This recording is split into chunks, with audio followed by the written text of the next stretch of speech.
Chapter 26. Weapon Arts. Damian was already feeling very bored ever since this class started. The only thing interesting to him was the professor herself. Although only now he was beginning to understand why Elizabeth said it might be difficult for him to keep up with the rest of the class. All the students present in the class had at least a talent of a rank officially recorded. There were even 4 SS-ranked talents and multiple S-ranked talents this year. S-ranked talents were already very rare each year, treated as a treasure. But there were plenty of them this year. Not to mention, it was rare to see a SS-ranked talent every year.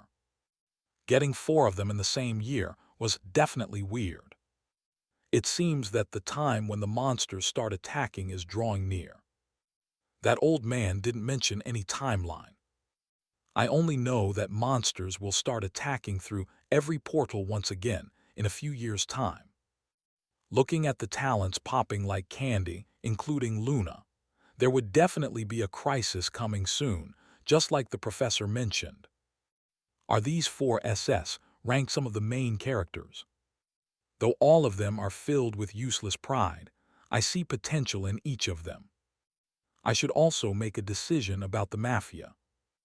As Damian was busy contemplating future issues in his mind, Serafina spoke up again after seeing nobles finally quieten down. Now that the matter of fairness has been addressed, I hereby declare the start of ranking matches. Is there anyone who would like to issue a challenge? As soon as those words were spoken, almost all students started looking at his way. I would like to challenge Michiel. Damian wanted all the benefits of being at the top.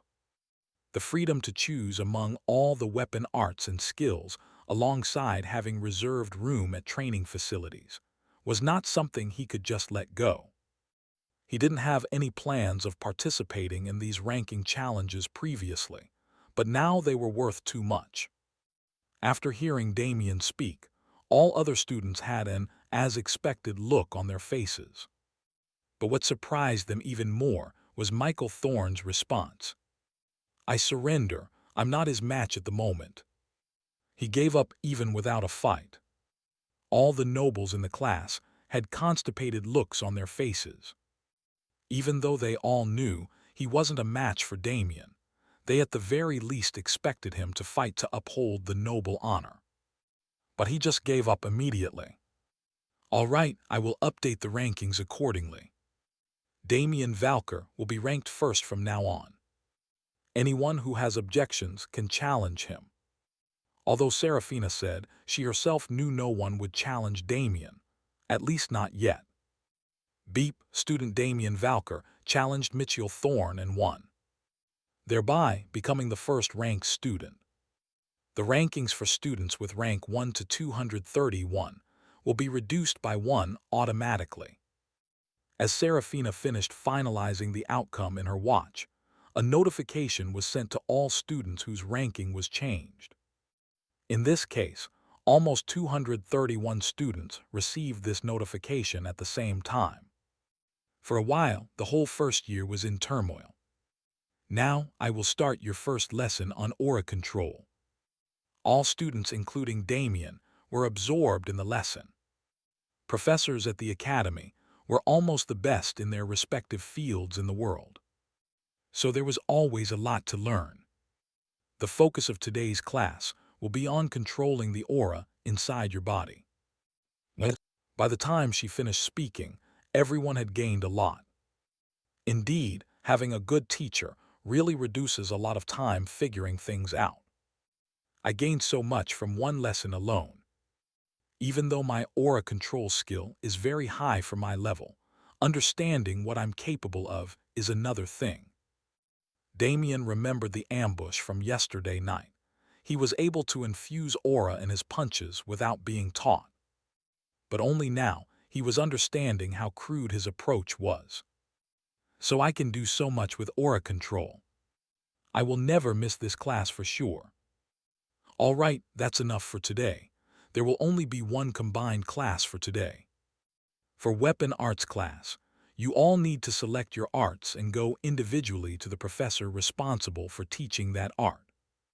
If multiple students select the same arts, the professor assigned will teach all of them together. Is there any question? Professor, is there a limit to the number of weapon arts we can choose? No, you can choose however many you like, but I suggest selecting only one and not being greedy. It is better to master one weapon to the extreme. Although you can later on take one more secondary weapon art after you have some success in your main art. But only the top 10 students can select S-rank weapon arts and above in their first year. Alright, you can check out the details of the weapon arts I will be sending to you on your watches. Make your decision soon and report to your respective professors within an hour. After finishing speaking, Serafina left the class in a hurry, as if she couldn't be bothered with the choices her students made. Damian focused all his attention on his watch. The first thing that caught his eyes was of course the change in his details. Name Damian Valcor. Class 1A. Class rank 1. Status rank E. Then his eyes moved towards the message he had received from Professor Serafina.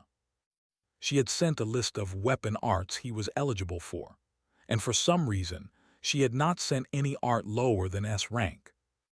He saw the names of the weapon arts one by one and their details. Supreme Sword, SS rank. Master a sword intent capable of cutting through everything in this world. Dragon's Fist, SS rank. Capable of flattening mountains with your punches might. Soul Piercer, SS rank. The most supreme spear art in the world capable of fighting against many at the same time. Abyssal Slaughter, SS rank. An axe art created just for slaughter. Note, only people with strong willpower can cultivate this art. Nightshade Volley, SS rank. The greatest bow art capable of fighting against an army. Omega Point S rank.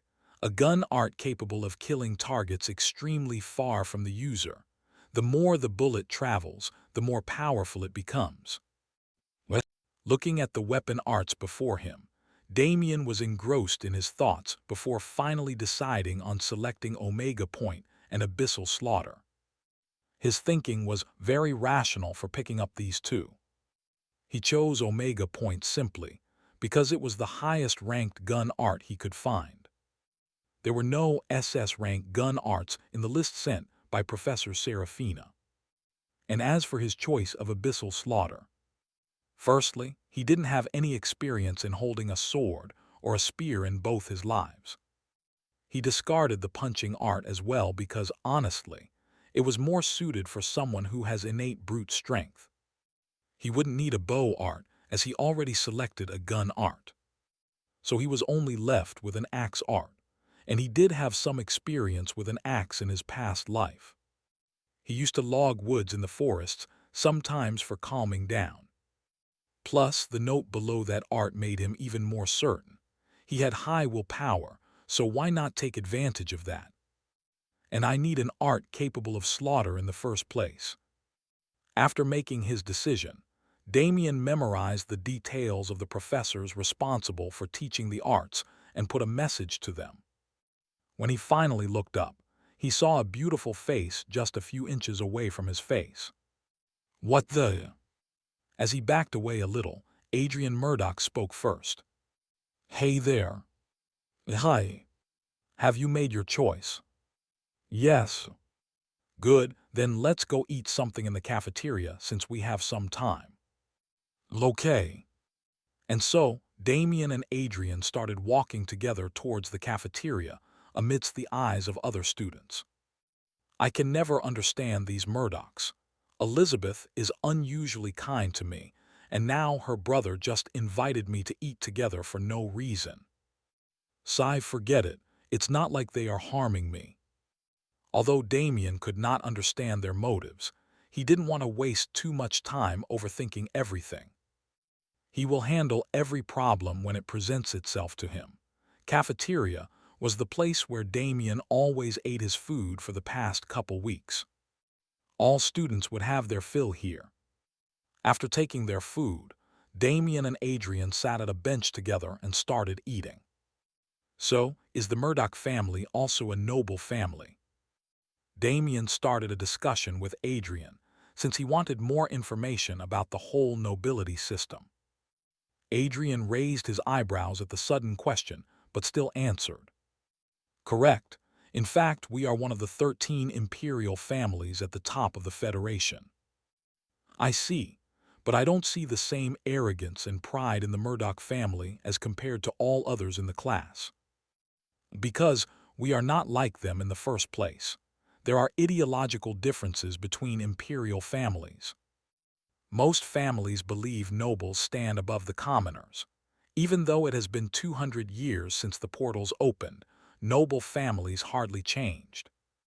Imperial families have also been the same 13 families from the start. Many commoners have risen to fame and power. Individual power is limited. So they rarely make any difference. Everyone has status screens and practices the same breathing techniques, but still, they are unable to rise above the nobles. It is not that nobles don't respect strength. Common families might have one or two geniuses, but can their whole families be talented and powerful? Hardly any family managed to enter the ranks of nobles in these 2 centuries. That is the reason for their bias. It is not that they are arrogant without any reason. But my family, although feels proud of our strength, we don't feel as if we are above others. There are many examples in the Federation of talented individuals rising up to become as strong as us. Damian silently ate while listening to Adrian before asking, are there no conflicts between the 13 imperial families? Where there are people, there are conflicts. Even among the families themselves, there are many conflicts. Talk less about the conflicts between them. After 200 years of being in existence, there are many branches in imperial families. There are always conflicts for more power and resources. My big sister is considered the strongest talent in the family, but there are many stronger and older heirs already in line. They all view her as the greatest threat. I won't say much, but you can understand her current situation. Your elders don't stop these useless conflicts. Damian's face was filled with confusion. They keep an eye on everyone to make sure the conflicts don't turn bloody. But there are always exceptions. Some families already have cases of having civil wars. My sister's current situation is still better since we belong to the main branch. No one will dare to openly attack her. Adrian didn't say much after that, but Damian already understood. Even though no one will attack her openly, some hidden attempts will surely be made. Seems like these imperial and noble families also have it tough. He couldn't help but compare these families with his own. There was love and care present, instead of all these conflicts among their own blood. Even though Sebastian and Alaric had an estranged relationship, they loved and cared for each other. Can you tell me the names of these 13 imperial families?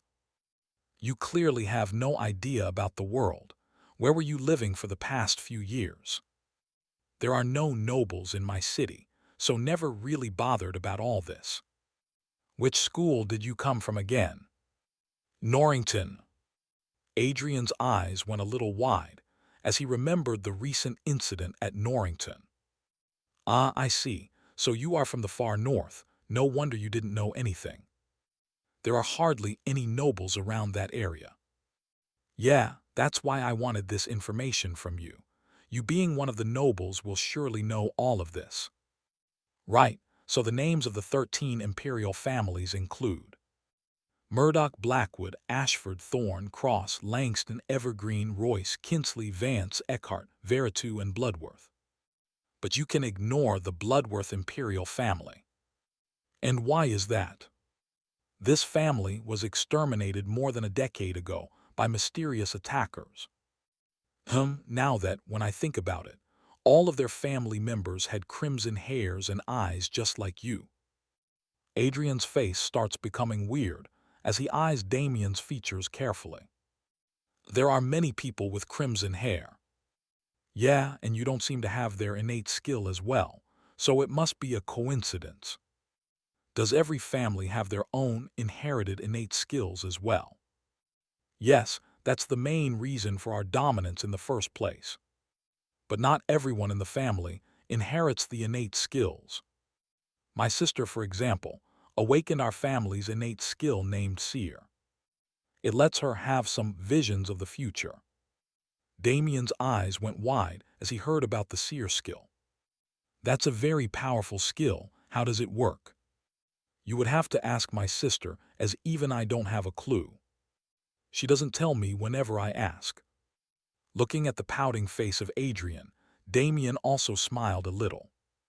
It seems both of them share a deep bond. Beep, Professor Salazar Blackwood has accepted your request.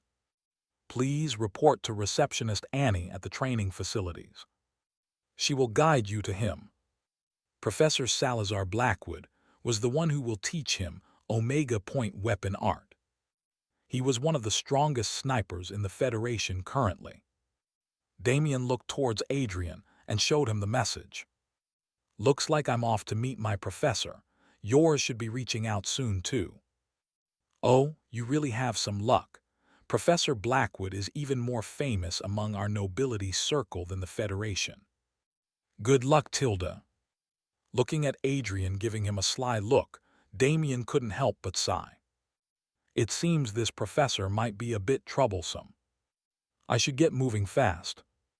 Receptionist Annie was still the same as ever with her short hair and glasses, focused completely on her communicator's hologram.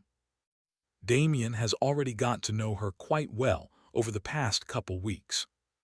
Hey Annie. Oh tilde, look who we have here.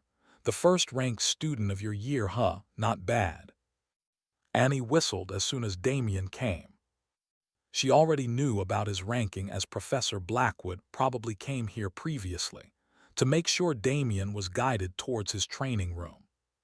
Yeah, I got a message saying I have to report to you. Let's go, I will take you to see him. From now on you will be given access to his training room here. It's less of a room and more like a whole gun range. Annie guided Damian to a large shooting range behind the main building. As both of them got closer, they started hearing loud booming voices. Boom, boom, boom.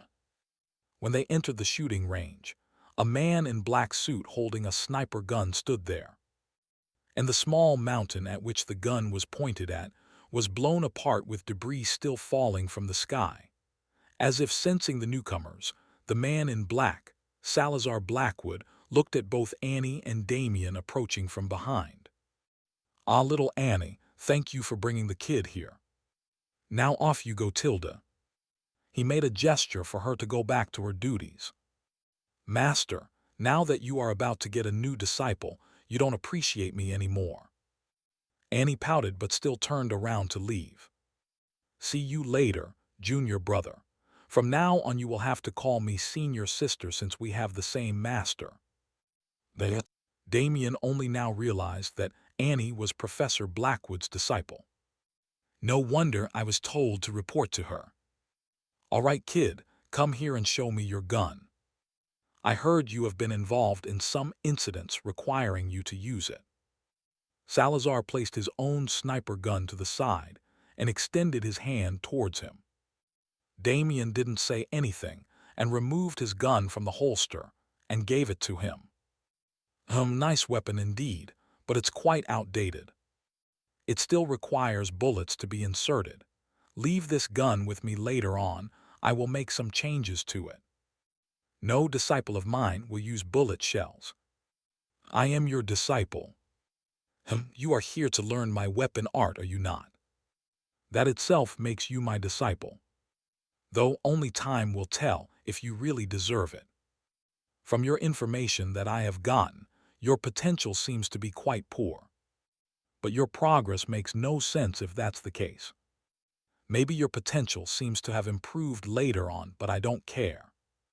As long as you keep progressing. Now show me your status data through your watch. Damian felt quite speechless at this request. Status data was never to be shared with just anyone. It was a matter of utmost secrecy. Why are you looking at me like that, kid? If I wanted to harm you, no one in this world can save you other than SS-ranked awakened. Now share the data with me. I want to know what I'm working with here.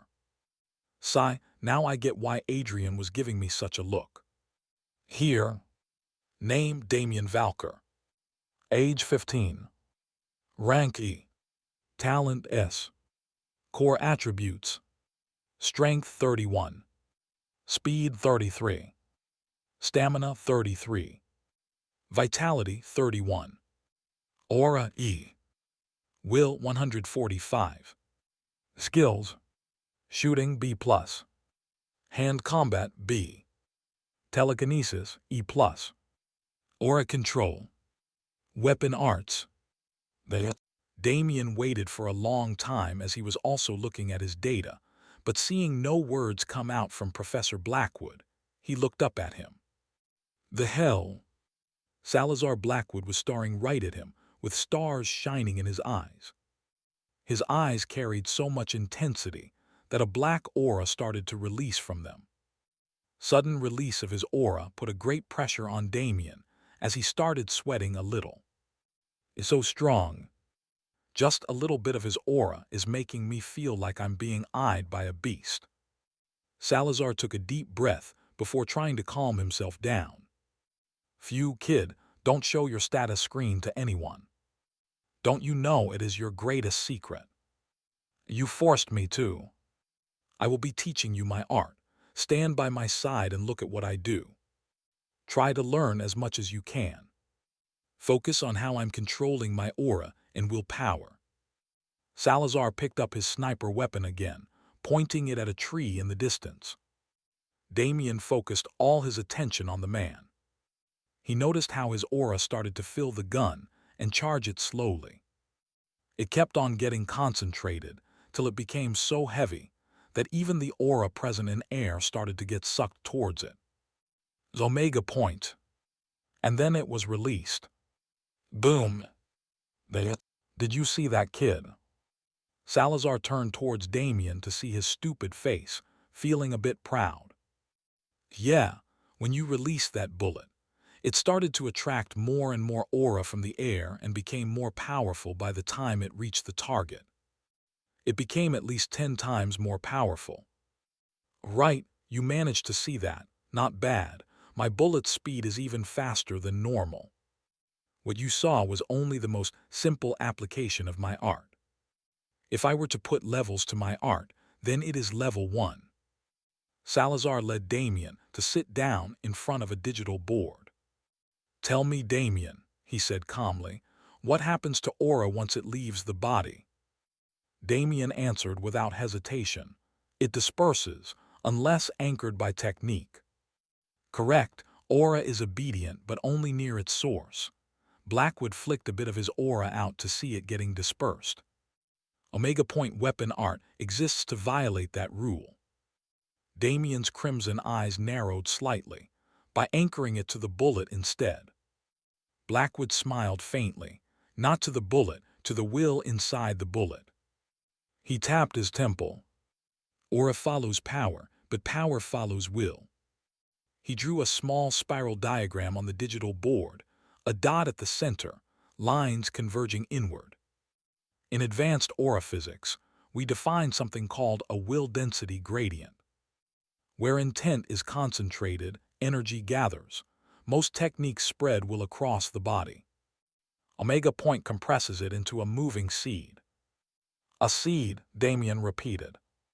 Yes, at the moment of trigger pull, the user performs a micro-breath cycle and injects a directional will imprint into the round. That imprint becomes a convergence command. Blackwood pointed to the center dot. The bullet is no longer just propelled forward, it is desired forward. And aura responds to that desire, Damian said quietly. Exactly. Blackwood swiped the board. The spiral became a moving cone. As the round travels, the ambient aura senses higher will pressure and collapses toward it. The projectile grows stronger the farther it flies. We call that aura convergence accretion. Like gravity, Damian said. Like hunger, Blackwood corrected. Silence lingered for a moment. Why doesn't everyone use it since almost everyone can use a gun? Damian asked. Blackwood laughed under his breath.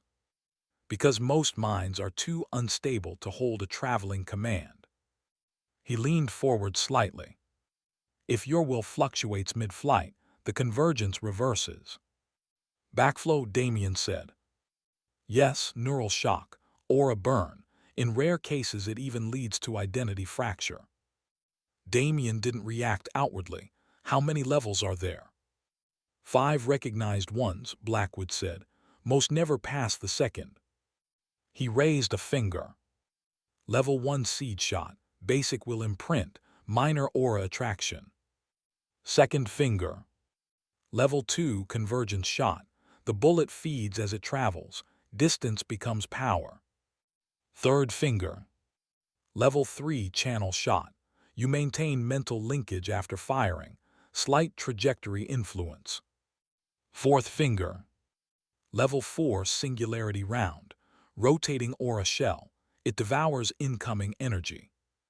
Then he paused before the last. Level 5 true omega point. Damian watched him silently. Blackwood's voice lowered. At that stage, the shot stops being motion. It becomes inevitability. Defense layering fail because the will command outranks resistance. Has anyone reached it? Damian asked. No. It is only my theory. Blackwood smiled thinly. Anyone who manages to reach it will be like a walking nuclear weapon. He slid his sniper gun across the table toward Damian. Your will stats are abnormal. You are a suitable candidate for achieving this level. Damian picked up the gun. It felt heavier than it should. One warning, Blackwood added quietly. Damian looked up.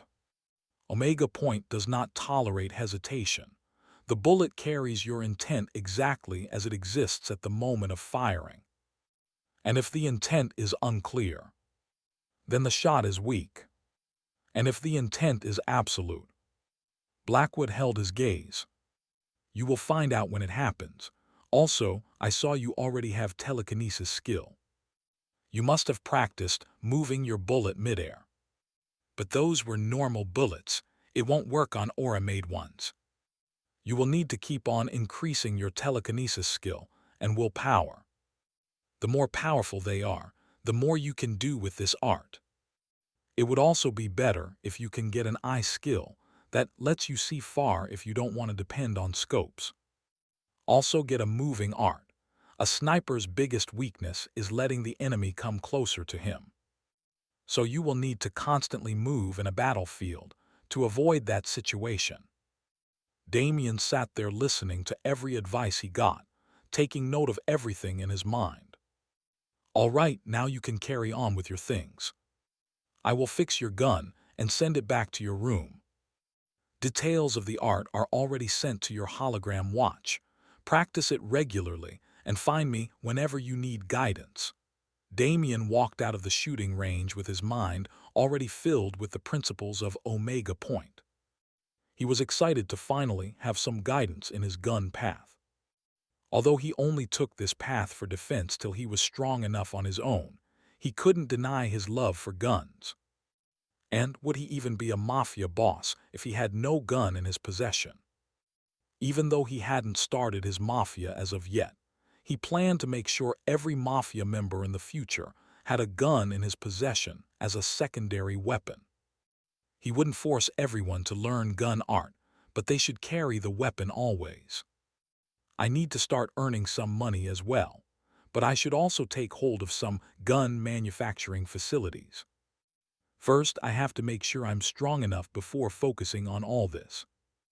Let's figure everything out one step at a time. There should still be a long time before the monster crisis starts. The reasons for starting his mafia were many, but he was only hesitating due to his past life experiences. I will have to make my own power even if I don't want to. With the current monopoly of the noble families, I don't plan on becoming their subordinates for sure. As Damian left the area of training facilities, he looked ahead to see an old man blocking his way.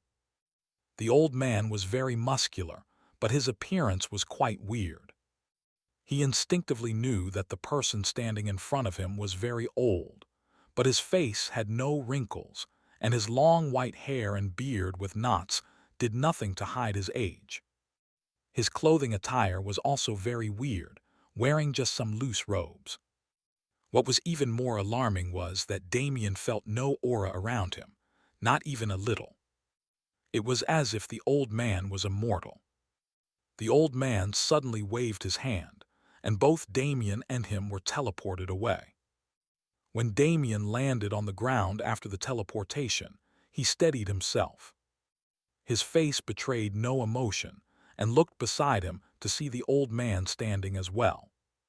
I will be the one responsible for teaching you abyssal slaughter. It had been a long time since anyone chose that art.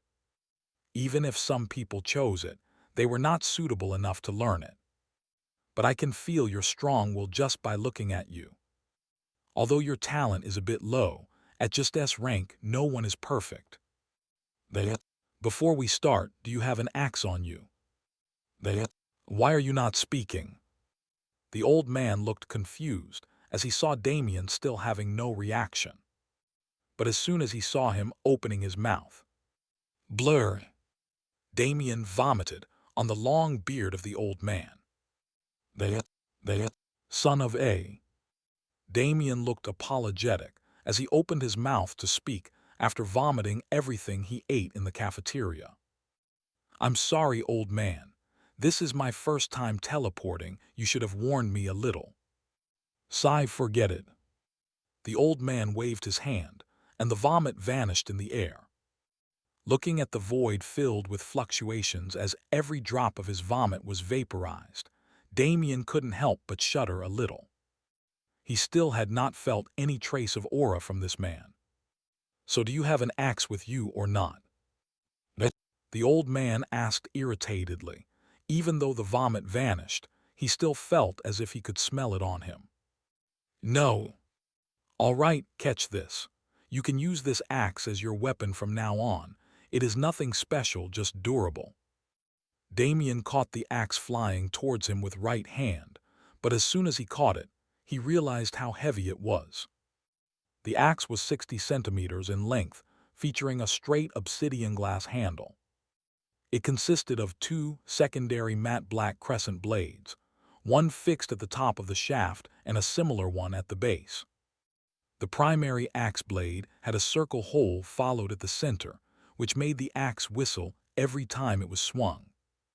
Just one look at the axe made him realize it was meant for slaughter.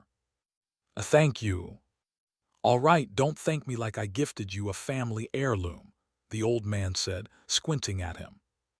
If you can't swing it properly in a week, I'll take it back and use it to split your skull instead.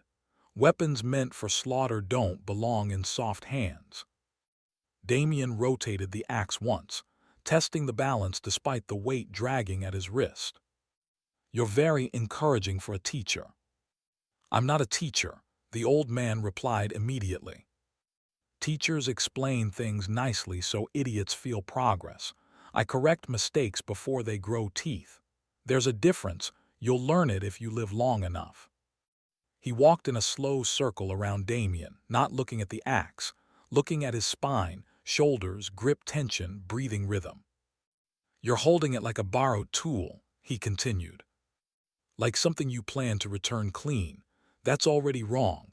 An axe like that is not borrowed. It is assigned. It exists to end things.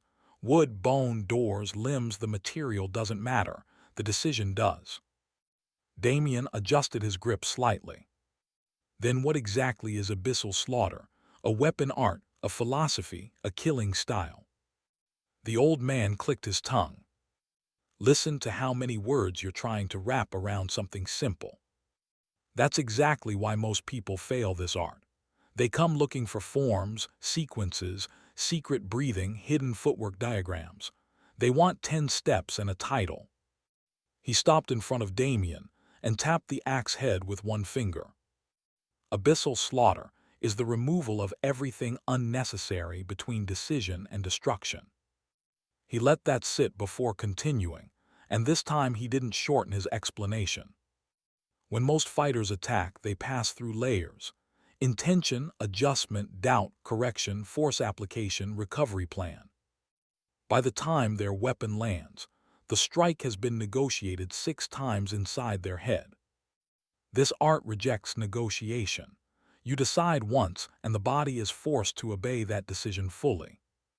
No mid-swing edits, no cleverness, no beauty. That is why it is called slaughter and not combat. Damian listened without interrupting. The old man nodded slightly at that. Good. You don't interrupt when you don't understand. That already makes you more suitable than the last 3 idiots who tried this path. One wanted to name every swing. Another wanted spinning techniques. The third asked if it could be adapted for tournaments. I nearly buried him with the practice log. You mentioned suitability earlier, Damian said. What makes someone unsuitable? People who want control more than outcome, the old man replied. Axes are not control weapons, they are outcome weapons. A sword lets you adjust halfway, a spear lets you retreat distance, an axe commits mass. Once it falls, it must finish the sentence it started. If your mind hesitates after initiating motion, you are already wrong. He suddenly pointed toward the forest surrounding them. Your training method will also disappoint you, he added, because it is boring. Logging, Damian said. The old man's eyes narrowed. Yes, logging. You will cut trees, not for strength or stamina, but for alignment. Alignment of what?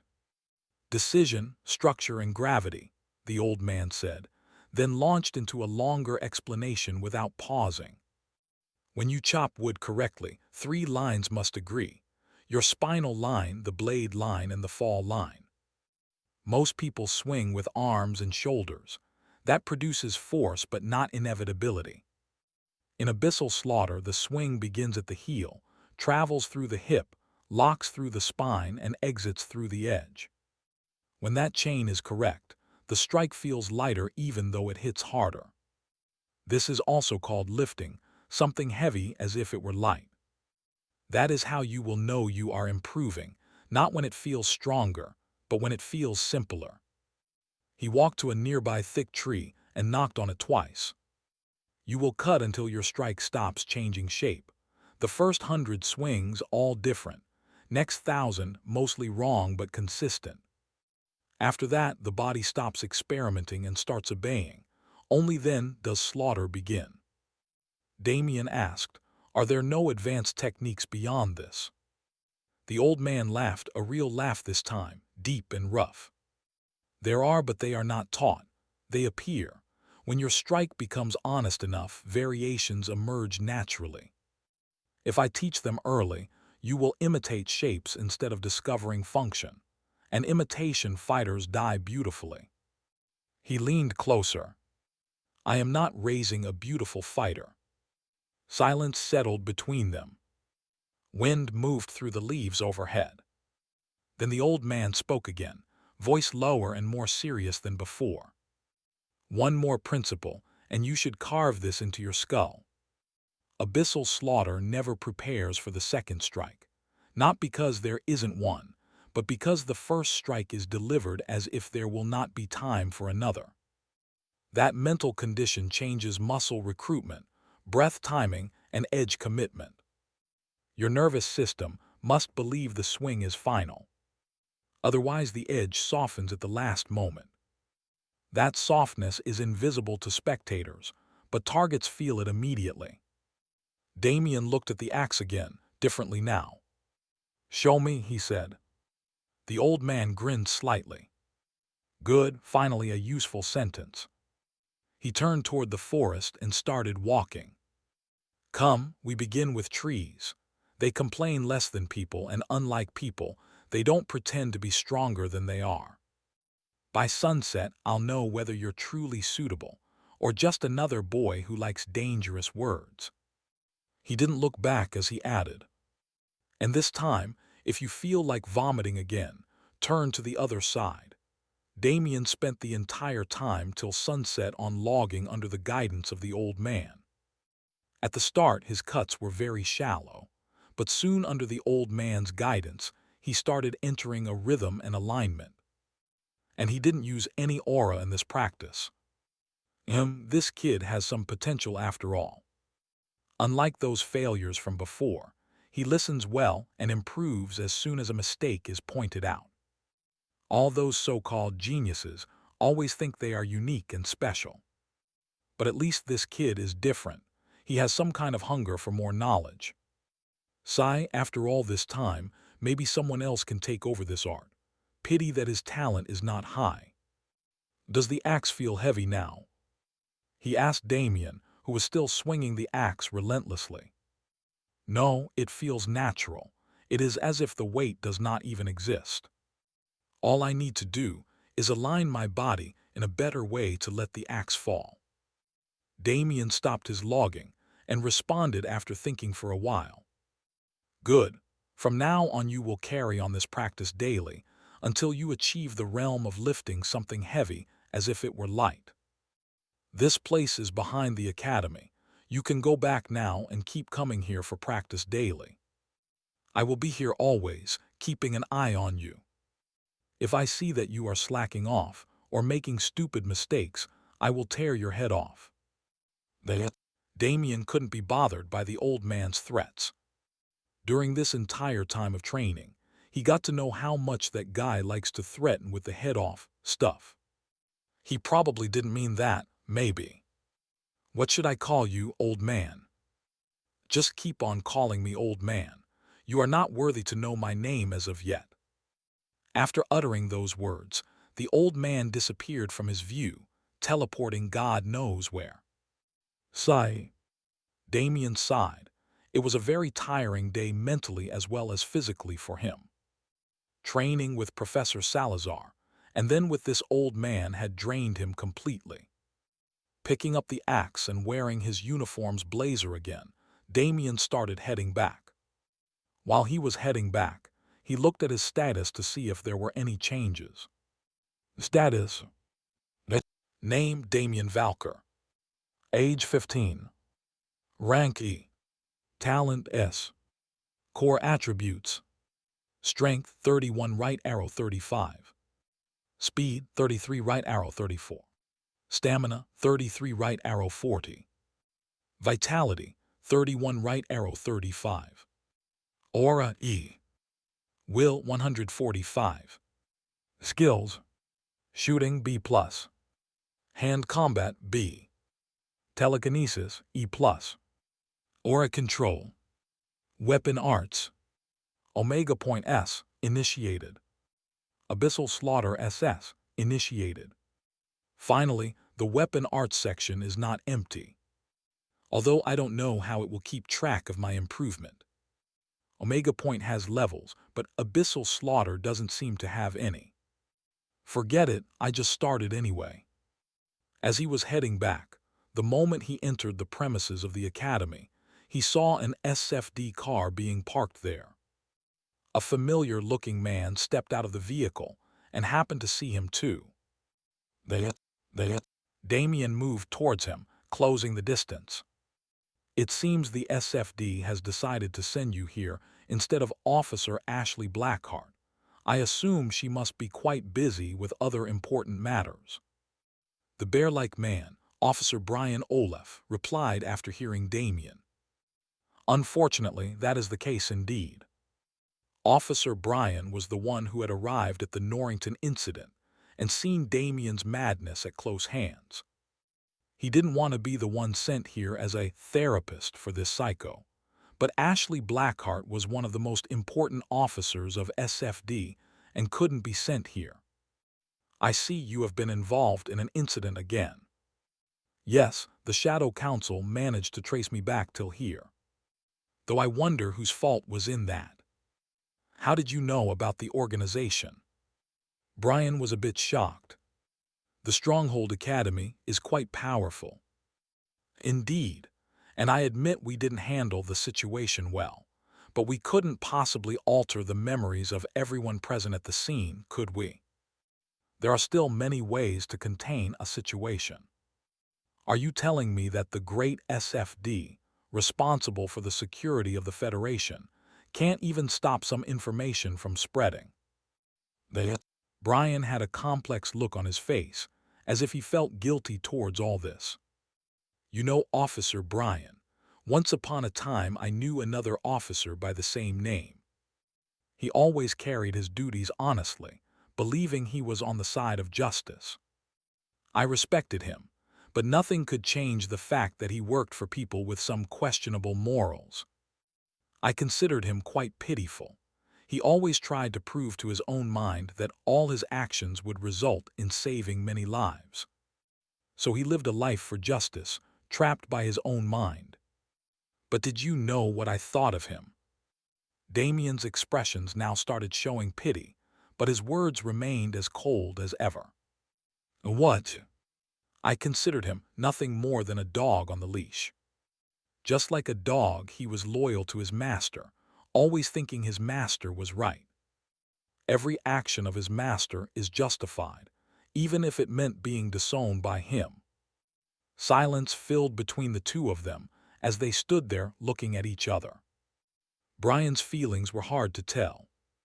The one standing in front of him and lecturing was just a kid who has started his academy. Yet every word that was ever uttered from his mouth hit something inside his heart. It was the same during the interrogation as well. It could be said that ever since he came into contact with this person called Damian, he had started questioning his own life a little. Though he wasn't affected much, it did leave a shadow of doubt in his mind. By all reasoning, the kid was just trying to protect his sister and protected all the other kids that day. But from an officer's perspective, the way things were carried out, the way he killed without any remorse and the way he tortured the terrorists, felt all too similar to what they encountered in criminals every day. All because of one thing. He is way too young. For him to be so extreme and having such a clear background despite his behavior, something is really off. But maybe I should start changing my approach. Let's figure him out during our sessions. I have a whole year to see through him. And that shadow council as well, they seem to be targeting him now. I can protect him by staying by his side. Brian did feel a bit guilty about how SFD didn't try to hide Damian's involvement, but he couldn't change anything. All decisions were made by higher-ups. I'm sorry for how things were handled from our end. And I saw the traces of your battle from yesterday as well. I will inform the higher-ups about this, and will stay by your side till this organization is handled. Damian shook his head and eyed Brian coldly. I don't need your protection. I only want you to inform me about their movements if you get any lead. We can handle them on our own. As for letting you know classified information, I don't have that liberty. Brian refused completely. Handling terrorists was the job of SFD, not some kid studying in the academy. Yeah, sure. You guys can clearly handle them. I have seen your performance these past few weeks. Damian replied in a sarcastic voice, before he left the officer standing there by himself. He was becoming more and more disappointed with the structure of this federation and their departments. Sigh. Brian sighed as he looked at the back of retreating Damian. Damian's mood was ruined after meeting Officer Brian. He reminded him of Brian, who was always on his tail in his past life. Both of them were nothing but idiots in his opinion. That guy always cared about justice, but never understood that he was just a tool in the hands of the ones who did injustice to the world. The law, the order, the governments, all are man-made. Who gets to decide what is wrong? What is right and what is wrong? Everything just depends on benefits. This moral preaching is only done by idiots. Even in this world where they send teenagers below 20 years old to battlefields, They still care so much about me killing. So what if I killed my enemies? What the fuck is even wrong here? Oh no, I just tortured a terrorist leader because that son of a bitch tried to blow my sister's brains out. Useless pieces of shit. Can't even protect people but love to judge others. The more Damian thought, the angrier he became. His aura also started leaking out, and all who looked towards him saw a cold-looking guy holding an axe while radiating an eerie aura. As he was moving back towards his dormitory, all students who came across him avoided him completely. Just when he was about to enter the entrance of the dormitory, a hand was placed on his shoulder. "You don't look well, Junior Damian. Something happened." There she was again. Damian couldn't understand how she always managed to sneak up on him. "Met with the therapist from SFD. Ah, I see, but don't think too much. Even your aura is feeling very restless." Elizabeth pointed her finger towards the disappearing traces of his aura. "Sorry. Don't mind all this. I came to take you to the student council. You agreed to join us previously, remember? Also, give me that axe of yours. I will keep it in my space ring for now." Looking at the purple-haired beauty with a radiant smile on her, Damian sighed as he controlled his emotions and went along with her. The student council building was situated at the center of the academy. As soon as Elizabeth and Damian entered the council room where important meetings were held daily, Damian saw many powerful seniors already sitting there, including Liam Evergreen and Victor Cross. Victor Cross was a second-year senior. He was the strongest student in his year and was from an imperial family as well. He was also the one who was about to take Damian down at the orientation, but was stopped by Elizabeth. His face was looking quite irritated as he eyed Damian. Mitchell Thorne was already present there as well. He nodded slightly towards Damian, who also gave a slight nod back. So, he was invited to join the council as well. "Elizabeth told me that the first year has 2 quotas in the council. We must be the ones joining." He found a chair for him to sit beside Mitchell, as Elizabeth moved towards the head seat at the front of the table. "Good evening, everyone. I gathered you all today to welcome the first-year students joining us in the council.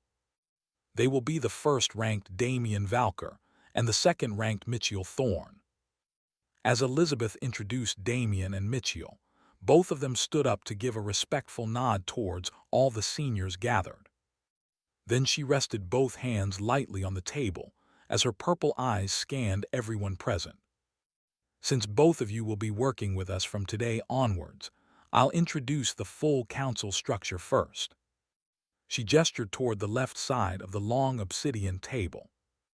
"Our student council has 13 members in total, including the 2 of you."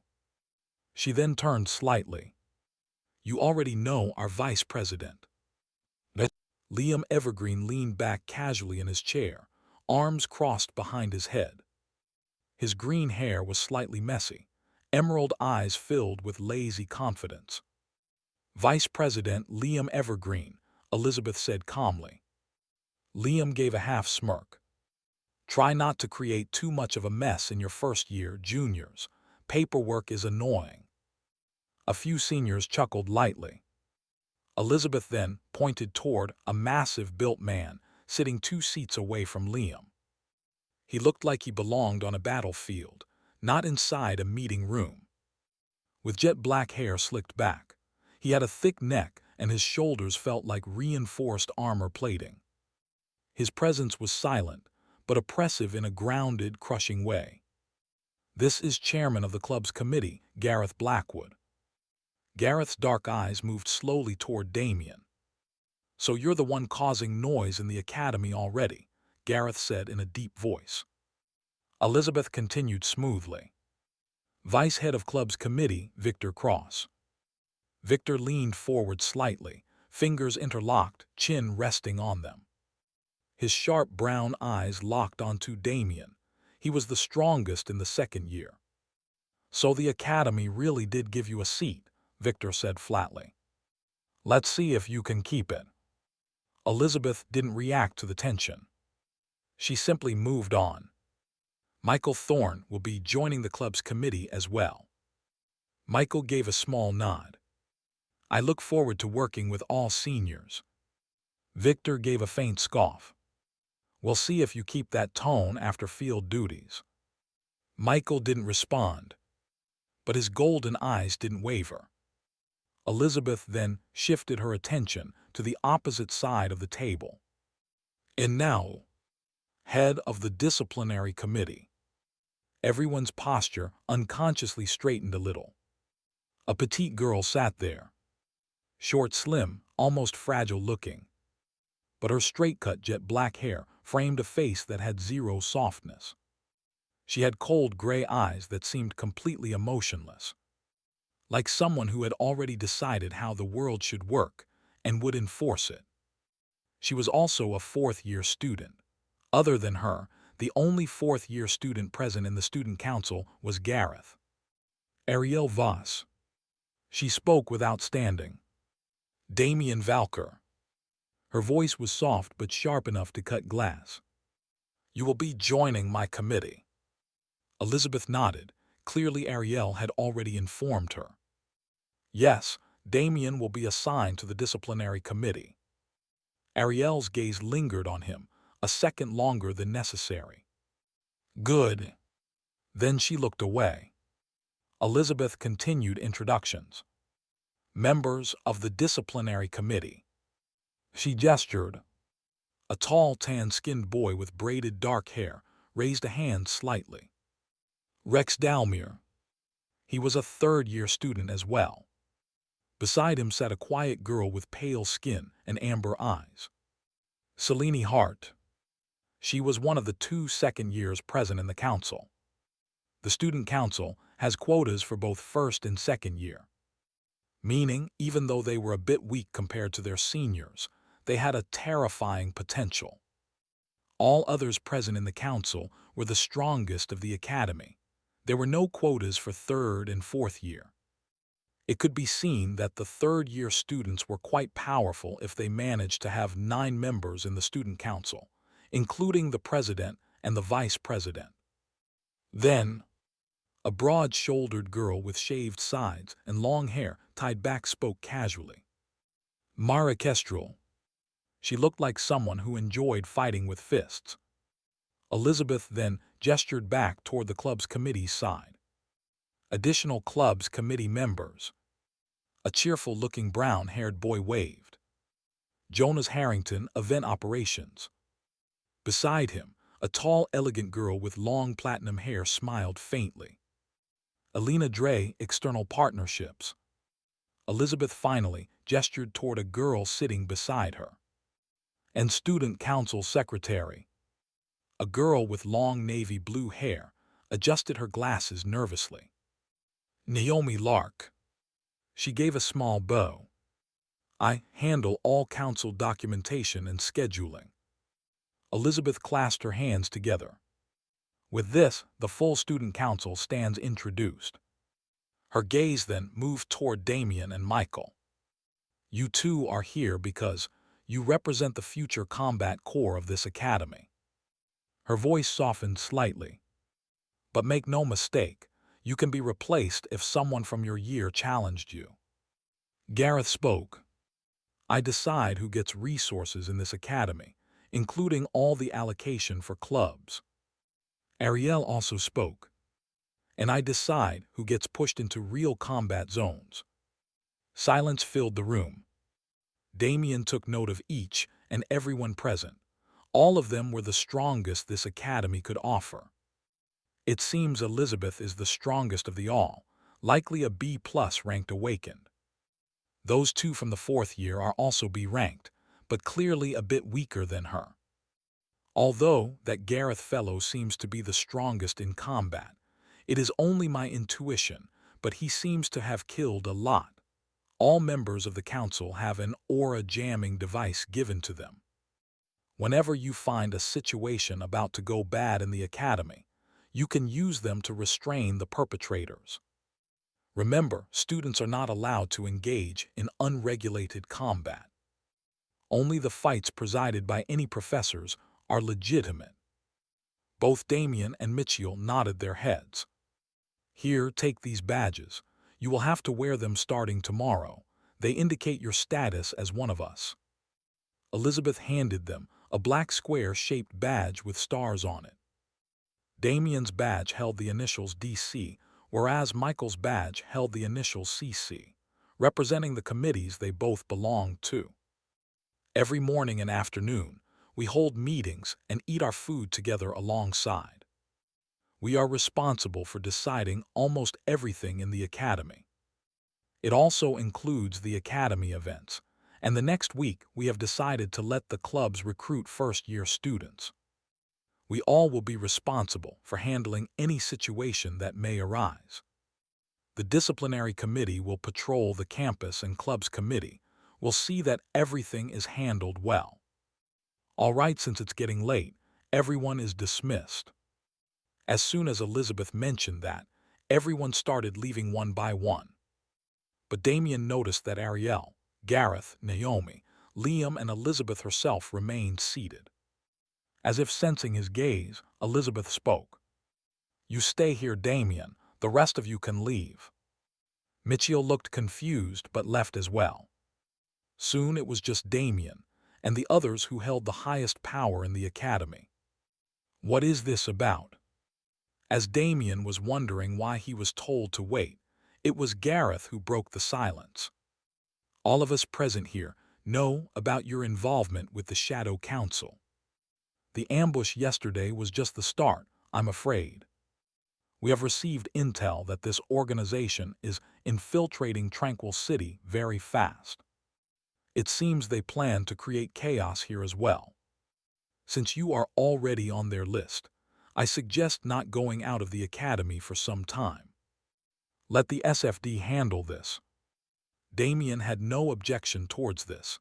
He already planned on getting stronger first. "I wasn't planning on going out before I broke through D rank anyways." They. All of them looked surprised by these words. "You think rising ranks is so easy. It takes a long time before reaching high ranks. In our academy, students reach rank D by the end of their second year." Ariel asked curiously. Damian just shrugged his shoulders, not caring about their doubts. They didn't know about his will stat being high. Breathing technique had a very fast progress rate for him as he guided his aura with his willpower. He assumed he would be reaching C rank by the end of first year. But he didn't plan on letting anyone know his full capabilities. "All right, we just wanted to warn you about the organization. You can leave as well now." But Damian looked towards Elizabeth first, and as if understanding what he would say, Elizabeth waved her hand and an axe appeared in her hand. She tossed it towards Damian, who caught it easily. They. As Damian left the council room, silence enveloped it. Was that his weapon of choice? Gareth asked, looking surprised. "I saw him coming back from the forest." Both Gareth and Ariel exchanged knowing looks after hearing that. "What's wrong?" Liam asked, looking at the exchange between his seniors. "Sigh, it seems that guy chose abyssal slaughter weapon art." Ariel sighed as she explained to everyone the consequences. Ever since the academy was established, no one has been able to achieve much in this art. Some were not even able to initiate it. It's not that it is very hard, it is the same as other SS-level weapon arts, but the fault lies in its principle.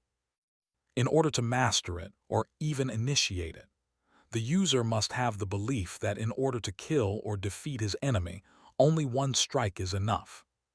The stronger the belief, the more the art will resonate with you. There is no room for any doubt. Elizabeth, Liam, and Naomi, who were hearing about this for the first time, had looks of awe on their faces. And it is not just that. There are no techniques, no levels, no style, or anything at all. It is just a simple and plain swinging of an axe. Something about some sort of alignment and rhythm. But what kind of weapon art doesn't have any such things? It is like everything is based on some illusory concepts and blind faith. Gareth said with a gloomy face as he continued after Ariel finished, with frustration clear in his voice. "Did anyone from your batch try this art?" Elizabeth asked curiously. Ariel remained quiet as a sad expression took over her face. Gareth sighed as he answered her. "One of our friends tried to learn it. He managed to initiate the art, but it took him a long time. When he faced off against a strong monster on the battlefield, he finally couldn't maintain his belief that he only needed one strike to kill. And in the end, his head was ripped off before anyone could help him." Silence filled the room as everyone showed a gloomy expression on their faces. Everyone present had someone they lost on the battlefield. When they joined the academy, all of them were like Victor, having noble pride and whatnot. But when they went to the battlefields, they finally realized how foolish they were. They should have spent more time training than having pride over their minor accomplishments. When the enemy is trying to take your life, they won't see your accomplishments. They would just see you are human, and hence their enemy. On a side note, we have our first ever commoner in the student council. Liam tried changing the mood of the room as he chuckled. "It would be good if he were someone restrained. I saw the CCTV footage of the Norrington incident as well. He is not someone who would care for authority. That is the reason I wanted him in the disciplinary committee in the first place. With that status, maybe less fools would try to mess with him. But I have one doubt, is he mentally well?" Ariel looked towards Elizabeth as she asked. Gareth, Liam, and Naomi also looked towards her. All of them knew that she had a seer innate skill. "He is not our enemy," Elizabeth replied hesitantly. "That is not what she asked, Elizabeth." Even Gareth was now starting to look a little worried. He was the strongest student in the academy in terms of combat strength. There was not much that he feared, but it was his first time seeing Elizabeth avoid answering a question. Liam also couldn't hold back and expressed his worries. "Yesterday, when Boss and I went to help him, he was standing there with a sword impaled in his stomach, holding a shopping bag. A shopping bag with a sword impaled." Naomi, who was listening from the side, was already scared to the point of shivering. She was a person who always became anxious and scared easily. Now even Ariel started wondering if she made a wrong decision in recruiting Damian. When I asked him what happened, his reply was, "He got drunk." "Okay, Liam, that's enough. Stop trying to make it seem like something is wrong with his brain. It is not that bad." Elizabeth couldn't hold back as she shouted at Liam, trying to keep him shut. Liam made a zip-closing gesture with his fingers on his mouth. I only had one vision regarding him for now, and all I can say is, don't try to be his enemy. Isn't he just a B-ranked talent? Naomi spoke with some fear in her eyes. "Lily, can you tell me about his talent?" Elizabeth also had some doubts, so she asked Admin AI. Beep, Gia forbade me to access his details. Silence filled the room again. This was the greatest surprise till now. Every student had a test of their talents during the entrance exam. Even top SS-ranked individuals had their talent information given to the student council by Gia, Admin AI's main consciousness. And even Elizabeth's SSS talent was known to everyone present here. So Gia, hiding the data of Damian, was an even more disturbing factor. It indirectly let them understand that there was something special about Damian, and he was not at all a B-ranked talent. It was night time when Damian entered his room. Placing the axe to the side, he looked towards his bed to see his gun already lying there. "It seems Professor Blackwood sneaked into my room." Damian sighed as he thought about the teachers he got for both his weapon arts. One was an intrusive guy, while the other was an old asshole with the fetish of cutting off heads. He soon sat on his bed and started his breathing exercise. The whole day was spent on learning and training, only now he got some time to increase his aura. Soon, aura started entering his core and expanding it. The rate of absorption and transformation was much faster than before. When he woke up the next day, Damian opened his status screen first. Name: Damian Valcor. Age: 15. Rank: E. Talent: S. Core attributes: Strength: 35. Speed: 34. Stamina: 40. Vitality: 35. Aura: E. Will: 145. Skills: Shooting: B+. Hand combat: B. Telekinesis: E+. Aura control. Weapon arts: Omega Point S, initiated. Abyssal Slaughter SS, initiated. Why is my rank not increasing? Looking at his data, Damian wondered why his rank has not increased. His aura core was already E-ranked, and after last night's training, it seemed to have improved more, stepping towards E+ rank. As he was lost in his thoughts, his hologram watch beeped. Beep, it is because your attributes are limiting your core. Ahem. Damian was surprised. He had not changed any of the settings of admin AI of his watch, so why was it speaking again? Hello, Damian. I'm one of the lower consciousness of admin AI assigned to you. Firstly, can you remove this beeping sound and do something about your robotic voice also? Beep, changes done as per user specifications, returning to the natural voice of the lower consciousness designed for the user. Hello, Damian. The consciousness now spoke in a mature-sounding female voice. What should I call you? You may refer to me as Aiko. Aiko, can you tell me why you were assigned to me? Gia, the main consciousness of admin AI, was the one who assigned me to you.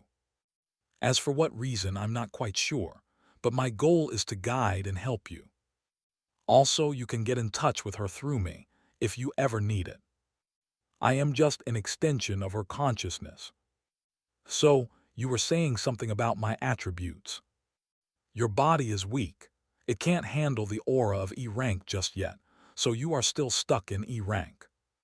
It is quite an unusual thing to happen. Most people are always stuck in upgrading their core, whereas you are limited by your physical attributes. I see. Damian already had an idea that this might be the reason. Aiko, from what I know, Gia remains a neutral entity. Yes. She cares for the future of the whole human race. Yes. But she hates being restricted by the Earth Federation, doesn't she? Send her a message from me. When she has time, come talk with me. She already knows what we are talking about. I'm her lower consciousness. So if she ever feels the need to talk to you, she can override me and get in touch. I see, that's good. For the past few weeks, Damian was starting to remember many things that Old Man said while reading the novel. One of the few things he remembered were things about admin AI. He wanted to talk with Gia and get her on his side. Although he knew that it was not possible to make Gia break her neutrality due to her programming, he could at least get her to be a bit biased towards him. Admin AI could access almost everything that was connected to the internet on this planet. It could be said that she knew almost everything that happened in the world. If he could get her help, many things could be made easier. I should go to the student council building. Elizabeth mentioned we have daily meetings alongside our food there. Getting dressed and also placing the badge of DC on his blazer, Damian headed out of the dormitory. He left his axe in the room for now. He didn't have a space ring as of yet. As Damon was heading towards the student council building, he saw many students clicking his photo secretly and doing something on their holograms. Feeling weird, he opened his hologram as well to check the Stormhold Academy forum. Breaking news. Damian Valcor and Mitchell Thorne are the students selected from the first year to be part of the council. Sigh. Damian sighed as he saw many posts like these. Some even had the audacity to post his photos they just clicked. It is too much attention, but it's better this way. I want to keep maintaining my public image. It will be helpful in the future. His eyes couldn't help but move towards the most trending news on the forum. Student Council's first ever commoner. Damian Valcor has become the first commoner in history of our Stormhold Academy to be part of the Student Council. It's a signal that the commoners are rising, and they can also take over nobles by their hard work. I, being a commoner as well, from now vow to follow the light of Damian Valcor. Is this also a signal that the times are changing? Among the new students this year, there are some commoners with exceptional talent as well. Ronan Hale, Lysa Morwin and Edrin Kale are all S-rank talents. With Damian clearing the path and the others following him, are we entering a golden period of commoners' rise in the academy? Only time will tell. What are your opinions? Damian had a smirk rising on his face. It was rare for him to show expression these days, but this post was really something. Are the commoners starting to view me as a leader? Good. Most of the students in the academy are commoners in the first place. Only Section A held almost all the nobles. There were only 20 students who were commoners, placed in Section A. The rest of them were all nobles. But there were 3 more sections as well in every year. So there were about 320 commoners in the first year. And now, almost all of them viewed him as a leader to follow. Even if some didn't, most of the commoners would view him as the leader. Why? Because of one fact alone. Nobles bullied commoners too much. It was the story of every year. Commoners would enter the academy feeling they finally had some achievements, feeling proud. But soon, they would find a wall called nobles ahead of them in everything. No matter what they do, no matter how they try, they could never seem to catch up. There were so many cases of nobles taking advantage of commoners and turning them into their subordinates, treating them like dirt. And just when they all saw no hope of ever breaking this social construct, a student like them finally entered the council where all the authority was held. They felt invigorated as they finally saw some hope. This sentiment was not strong in first year as they just entered the academy, but among the second and third year students. It was intense. Indeed, as Damian opened the comment section, he saw the fervor. Hahaha, a commoner in the student council, am I dreaming? Hell yeah. And he is ranked first in the year ranking as well. These nobles always showed too much arrogance, and they were always unfair towards us. We finally have someone who can vouch for us in the council. Sheesh, suddenly I don't want to go to the student council room. He closed the hologram and pretended to have not seen anything before entering the council room. As Damian entered the room, he saw Elizabeth alongside Liam, Gareth and Ariel already sitting at the table with their food placed in front of them. When they saw him enter, Ariel waved her hand first. Come sit beside me. This side is for disciplinary committee members. Damian nodded slightly and sat down. He exchanged greetings with everyone present. Something feels weird. He noticed the way all these senior members were glancing toward him and treating him. It was as if they considered him their equal. Damian shrugged and ignored these useless thoughts. Instead, he started wondering about food. Good morning, sir. You must be Sir Damian Valcor. I am called Robert Gilligan. I am responsible for managing things inside the council and also responsible for serving your food. Is there anything specific you would like to eat? As Damian was lost in his thoughts, an old man with graying hair spoke to him politely from behind. Robert was dressed in a butler outfit and seemed very excited to serve him. Good morning to you as well, Mr. Robert. I don't particularly have any likes or dislikes, so you may serve me anything you find satisfactory. Also, don't call me sir. I'm not a noble. I know you are not a noble, Sir Damian, and that is why I respect you even more. It is my first time, since working here for 60 years, that I have the opportunity to serve a commoner. You bring us honor, and for me, you deserve to be called sir. I will be back with your food. Please excuse me. Robert smiled happily as he went to bring Damian's food. Damian's mood was starting to become a bit complex. Previously, he thought this social construct was nothing but childish games affecting only students. But now, it seemed to be bigger than he imagined. I need to take this seriously. Everyone else at the table had also listened to the conversation between Robert and Damian. They were a bit surprised by the politeness and soft expression Damian showed toward the butler. It was not as if they treated Robert harshly. It was just that they never really gave him a thought. Yes, for them, he was only a servant meant to ease their time inside the council building. They themselves were not doing anything wrong, but ever since they were born, they had similar servants serving them. They never paid them any attention. Even Elizabeth was the same. This was the subconscious reaction of every noble, something commoners picked up easily. Nobles never saw them as equals. "How was your first day of classes, Damian?" Elizabeth asked with a smile. "I enjoyed it, especially Professor Serafina's class. The amount of knowledge one can gain through her lectures is immense." "You really are lucky. We never got to study under the legendary general of the battlefield," Liam spoke, jealousy clear on his face. Soon, everyone started engaging in miscellaneous conversations. Robert also arrived with Damian's breakfast and left quietly after being thanked by him. Other members also started entering the room, and soon everyone was gathered together. Damian and Michael listened to the discussions around them and stayed quiet as they ate their food. After some time, Victor Cross, who seemed frustrated for some reason, opened his mouth.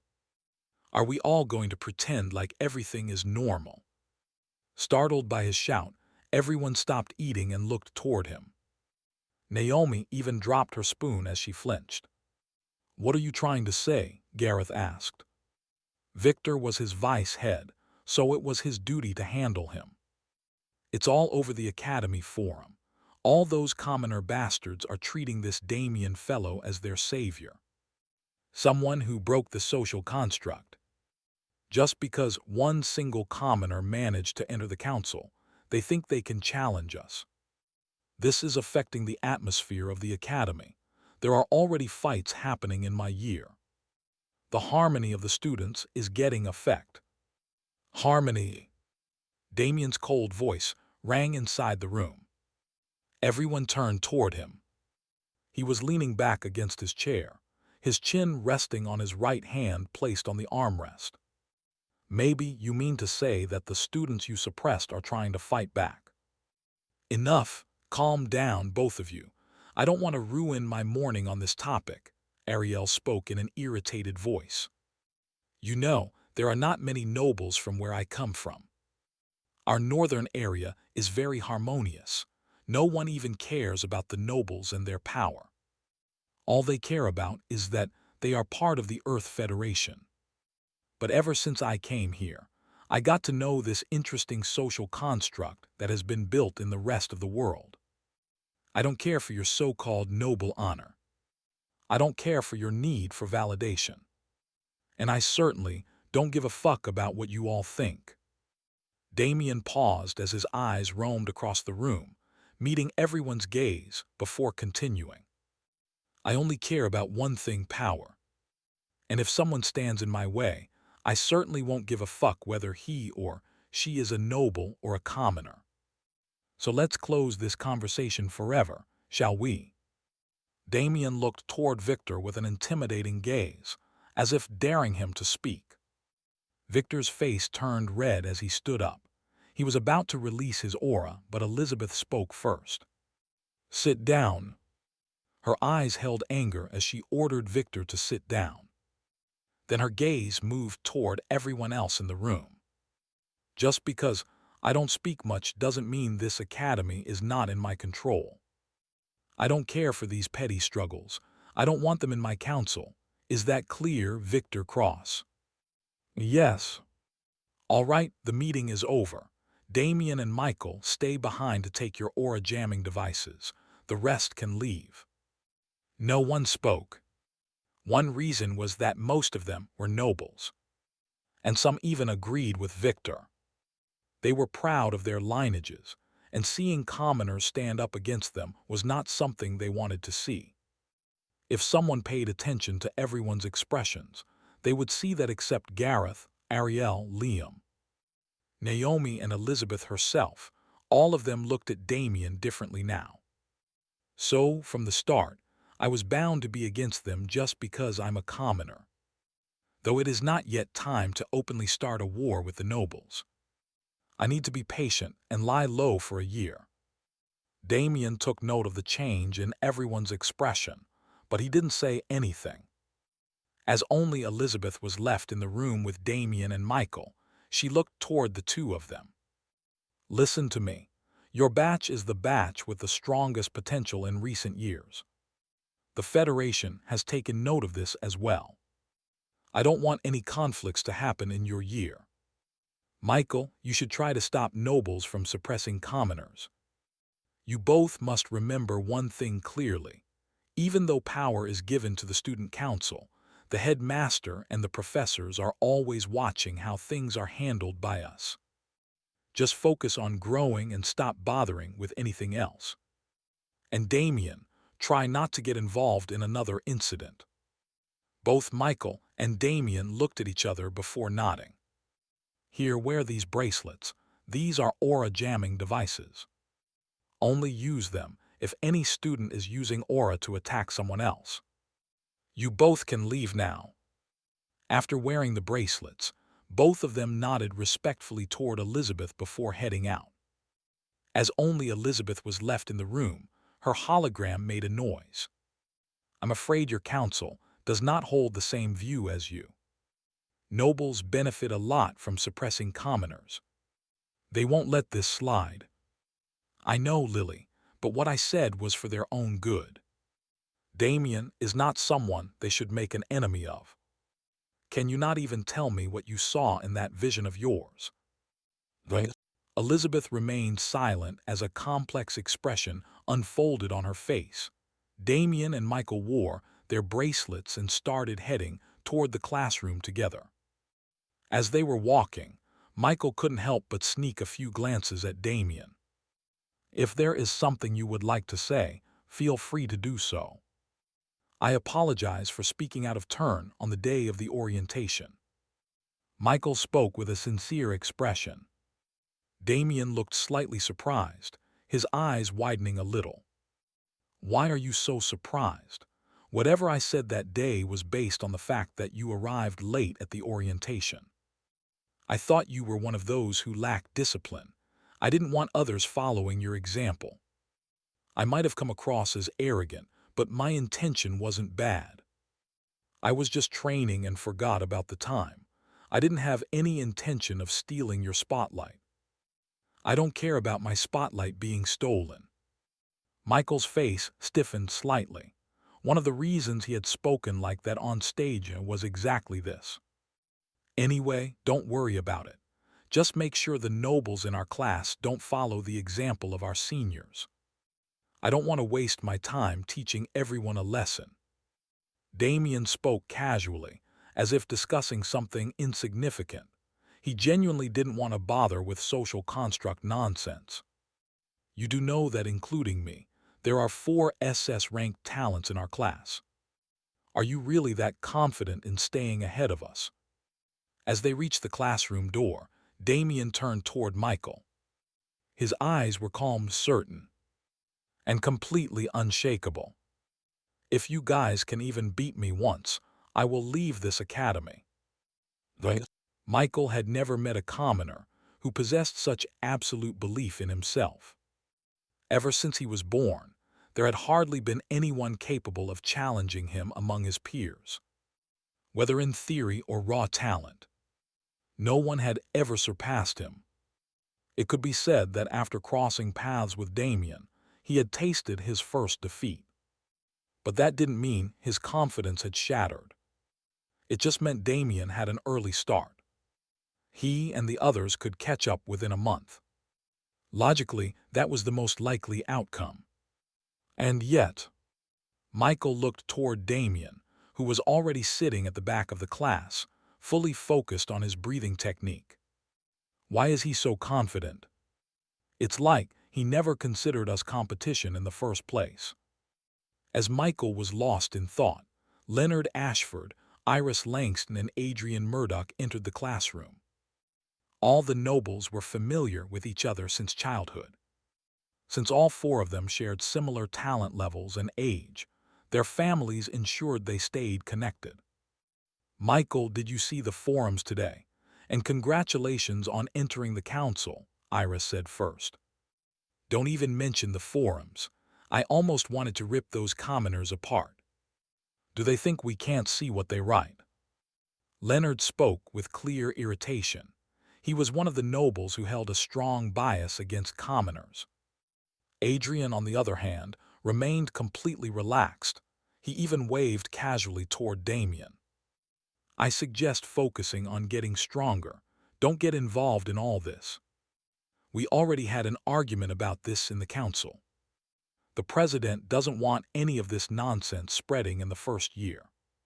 So make sure your subordinates behave," Michael said calmly. "This is bullshit. Michael, you've been acting like a pussy ever since that guy defeated you. Do you really think he can hold onto his rank and council position? All four of us will be able to crush him in a few weeks." Leonard clearly wasn't taking Damian seriously. And it wasn't just him. Many nobles and even some commoners thought the same. "Hey, watch your mouth," Iris snapped, clearly irritated by Leonard's crude tone. "What do you think, Adrian?" Michael ignored Leonard and turned to Adrian. "Oh, I wouldn't underestimate Damian. You guys remember the Norrington incident, right? My sister showed me the CCTV footage. That guy over there butchered terrorists like it was nothing. And he had just awakened the previous day. There were E-rank enemies among them. Now that he has entered E-rank, he is even stronger. My sister warned me not to make him an enemy. And you all know, her warnings are never without reason." Everyone went silent at the mention of Elizabeth. She was powerful, and she possessed a seer-type skill. If she had warned her own brother, then they should indeed take Damian seriously. At that moment, Professor Serafina entered the classroom. The room instantly fell silent. Serafina placed her tablet on the desk, but didn't activate it. Instead, she crossed her arms and looked at the class for a long moment, as if measuring how many of them would actually survive long enough to make use of what she was about to say. "You all release aura," she began calmly, her voice steady and completely unhurried. "And most of you probably think that combat is about who can release more of it. That if you can push out more aura than your opponent, you automatically win. That kind of thinking only exists inside classrooms and training arenas. On real battlefields, people like that die very fast. Because raw output means nothing if you cannot control what happens to that aura after it leaves your body." She started walking slowly between the rows, hands behind her back. When aura leaves your body, it immediately starts losing structure. It disperses into the environment, it loses direction, and most importantly, it loses intent. What most first years don't understand is that nearly half of the aura they release during an attack is wasted before it even touches their target. It leaks from poor control, it scatters because their breathing is unstable, and sometimes it simply collapses because their mind hesitated for a fraction of a second. That is why two awakened with identical aura output can have completely different combat effectiveness. She stopped near the center of the room and tapped lightly on one of the desks. There is a concept you will start hearing more about from this year onward: aura magnification. And before any of you misunderstand it, it is not a technique you activate like a skill. It is not something you switch on and off. It is a state of efficiency. It is the result of your body, your breathing, your aura circulation, and your will all moving in complete alignment. She turned and wrote slowly on the board: 1x, 2x, 3x, 4x. At what we call 1 times magnification, your aura is doing exactly what it is supposed to do. Nothing more, nothing less. This is where most awakened spend their entire lives. They release aura, it strengthens their attack, and that's the end of it. It's stable, reliable, and mediocre. She tapped the second number. At 2 times magnification, something changes. Your aura stops behaving like something you release and starts behaving like something you are forcing into the world. The same amount of aura will hit harder, penetrate deeper, and transfer force more efficiently. On paper, it sounds simple. In reality, most people struggle for years just to stabilize this level outside controlled environments. Because at 2 times magnification, your mistakes don't just reduce power, they destabilize your entire aura flow. She moved away from the board again, voice still calm but heavier now. At 3 times magnification, aura stops being just energy. It starts behaving like authority. When you strike someone at that level, you are not just hitting them with power. You are overriding their resistance. Their aura has to actively fight against your intent. And most awakened, even elites, can only maintain that state for a single strike, maybe 2. After that, their breathing collapses, their focus breaks, or their nervous system starts rejecting the strain. She glanced across the class slowly, making eye contact with several students. And then there is 4 times magnification. At that level, aura stops behaving like something physical at all. It behaves like command pressure. If 2 awakened release the same raw aura output, the one at 4 times magnification will always win because their aura is simply more real, harder, denser, more absolute. She leaned lightly against the desk again. But before any of you start imagining yourselves reaching that level, understand this clearly. Magnification is not decided by talent alone. It is not decided by rank. It is decided by stability. If your body cannot handle the strain, your magnification collapses. If your breathing rhythm breaks, your aura loses coherence. And if your will fluctuates, even for a moment, the entire structure falls apart. Her eyes turned colder. And when magnification collapses during an attack, you don't just lose power. You lose control of your own aura. And losing control of aura in the middle of combat usually doesn't give you a second chance to learn from the mistake. She straightened again and looked at the class as a whole. Most of you will spend years learning to stabilize 2 times magnification. A small number of you might touch 3 times in your career. And 4 times, she paused briefly. 4 times is where you stop being just an awakened and start becoming something closer to a battlefield anomaly. She picked up her tablet finally. I will teach you all about aura magnification. Pay attention. Damian was again filled with awe at how much he didn't know about aura control. It was as if Professor Serafina's lessons were a treasure trove. I need to get her to teach me personally. All right, that's enough for today. After this class, you have body training. You all should head towards the gymnasium. Also, you can now access the library from your hologram watch. You can choose any skills you like based on your rankings. But you will have to train them on your own. There will be no professors assigned to guide you. After saying that, Serafina wasted no time and walked out of the classroom without even turning back. as if she had already lost interest in whether they understood her words or not. Damian and all the students of Section A gathered inside the gymnasium, waiting for the professor assigned for body training to arrive. The place was massive, easily big enough to hold multiple combat simulations at once, and at the center stood a reinforced chamber made of dark alloy and transparent panels, the gravity room. Even standing outside it, Damian could feel a faint oppressive pressure leaking from it, like a sleeping beast waiting to be unleashed. Nice badge. Congratulations on joining the council, Tilda. Adrian suddenly appeared from behind and started talking casually, as if they were longtime friends. Thanks.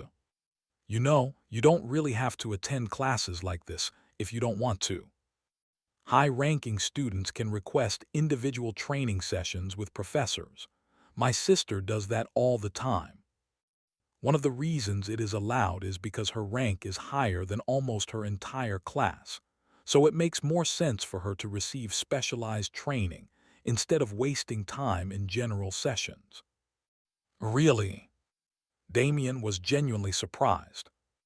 He already felt that group classes slowed him down, forcing him to match the pace of others instead of pushing his limits. So hearing this felt like someone had suddenly removed invisible chains from him. Yeah, just talk to Professor Serafina. She'll handle the arrangements. Thanks for telling me this, Adrian. Don't mention it. Before the conversation could continue, a tall, bald man wearing a tight gym suit walked into the gymnasium. His presence was heavy and grounded like a mountain that had been hammered into human shape. Good afternoon, everyone. I am Professor Nathan Brock. I will be responsible for training your bodies. His deep voice echoed across the gym. As you all know, the stronger your body becomes, the more aura it can handle without breaking apart from internal strain. His eyes swept across them. So I won't waste time by talking. All of you enter the gravity room. The entire class moved inside. The moment the doors sealed shut, Damian felt the difference. Even normal gravity felt heavier inside the reinforced chamber. Now listen carefully, Nathan spoke, his voice coming through the internal speakers. I want all of you to start running laps. I will gradually increase the gravity. Try to last as long as possible.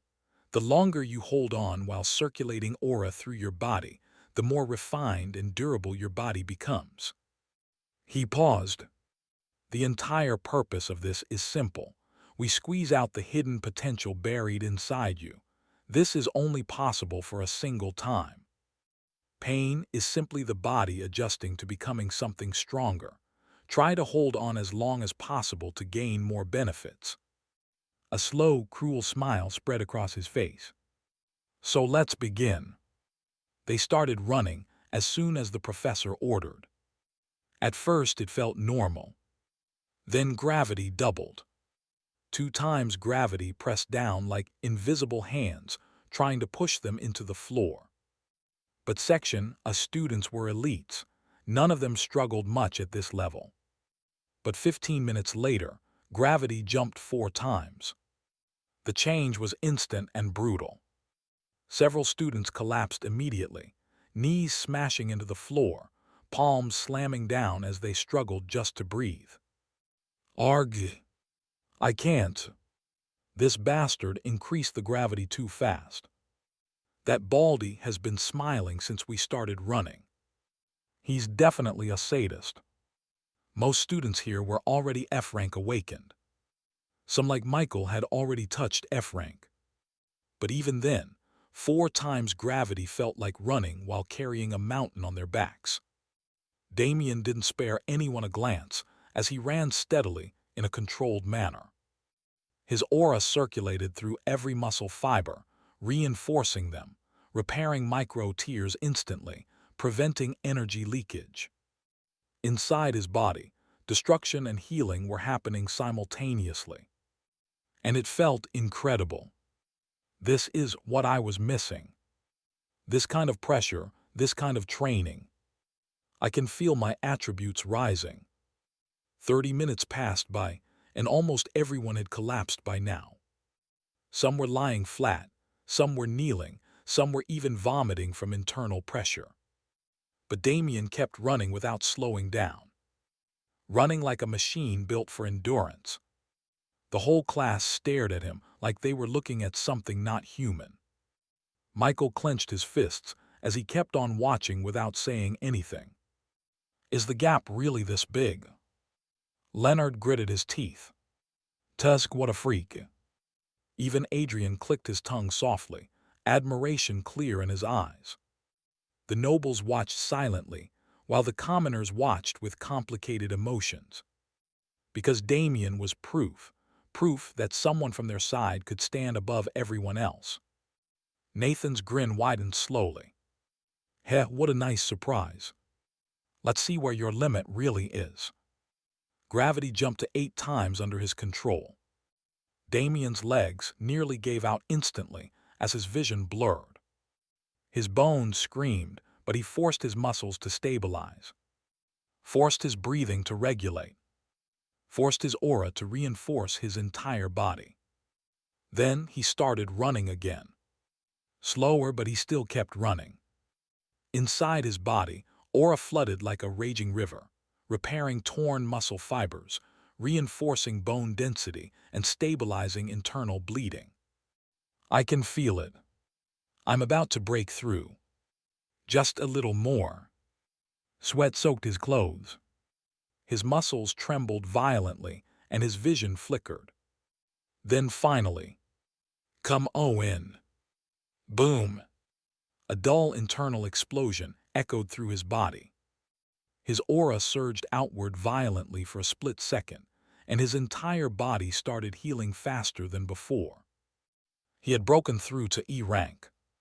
Increase the gravity. Damian lifted his head to stare at Professor Nathan with eyes burning with hunger. Nathan had stopped smiling for a long time. This freak, where did this monster come from? He was stupefied to see this crimson-haired boy, who just entered the academy, breaking through to E rank so early. As you wish. Gravity rose. 10x, 12x, 14x. Damian still kept running. His skin was tearing from many places as blood had already ruined his clothes. Blood was also leaking from eyes, nose, ears. But his face held a big smile. 2 hours passed by silently, as only his grunts and footsteps echoed. When gravity hit 18 times, Nathan cut everything instantly as gravity returned to normal. But Damian kept running with a smile on face. Silence filled the room as no one spoke. Even Leonard felt cold crawling down his spine. What are you all staring at? Nathan finally said. Someone help the boy, he fainted a while ago. He's running purely on will now. Michael froze after hearing Professor Nathan say that. But then he looked again closely. Indeed, Damian's eyes were closed. His body really was moving on instinct alone. I'll take him to the clinic. Lysa stepped forward.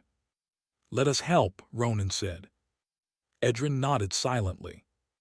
They lifted him and placed him on Ronan's back as they rushed towards the medical wing. Damian lay on a bed inside the medical clinic. He seemed to be having a terrifying dream. His body shivered, teeth clenched tight. Tears ran down his face. No. He woke with a start, breathing heavily. Huff, huff, huff. He remembered. He remembered the memories his brain had been trying to suppress. The memories of Alessio's older brother. The memories of how his brother was tortured by a psycho. The memories of his last words. Gain power. As Damian wiped his tears, he looked around to see 3 awkward faces staring at him. A bad dream. The lean, bespectacled boy was the first to break the silence. Who are you? Damian pushed his memories aside and looked toward the 3 students present in the medical room with him. My name is Edrin Kale, ranked 8th in the year. The guy with broad shoulders is Ronan Hale, ranked 9th. And the girl is Lysa Morwin, ranked 10th. You fainted in the gravity room, so we brought you here. I see, thank you. Damian recalled the moments before he collapsed. He'd been pushing himself to improve his physical attributes as much as possible when he hit his limit and fainted. Don't mention it. We didn't want to leave you in the hands of those nobles, so we all came together to make sure you were safe. Ronan Hale spoke in a loud, cheerful voice. Just like his towering body, his voice carried weight. You were really awesome, managing to run for so long under all that gravity. All of us have S-rank talent, but we collapsed pretty soon. You, on the other hand, kept improving and even managed to break through to rank E. You clearly deserve your top rank. Lysa Morwin spoke up, clear admiration reflecting in her eyes. Damian looked at the trio and saw sincere admiration in each of their faces with no malice. Thank you.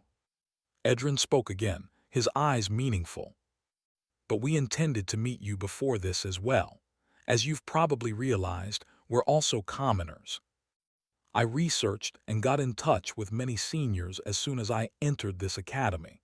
Commoners are suppressed every year. And you must have looked at the forums as well.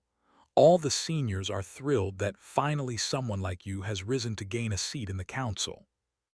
You can talk with me directly, just state your intentions. Damian already understood what Edrin was hinting at.